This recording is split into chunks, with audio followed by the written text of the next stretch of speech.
Filters are a great way to manage your lists in Sage Accounts, and in this short demonstration we're going to show you a common one, which is how to hide old transactions.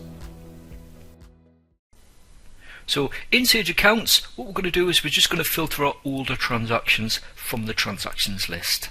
Now before we apply any filter, you can see at the top it tells us all records and it says 1237. That's the number of transactions that are actually listed currently. So what we're going to do is we're just going to apply a basic filter to filter out our older transactions. So to do that, we just go to filter at the top, and then we need to complete the criteria form.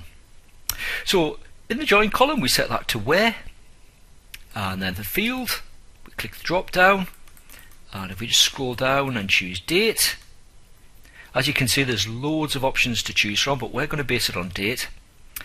Condition, we're going to say is greater than. Now, there's a couple of options that we do have there to achieve the same result, but we're going to choose is greater than in this example.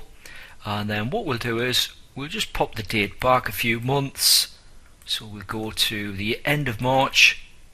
So what we're basically saying here is display transactions that are dated after the end of March.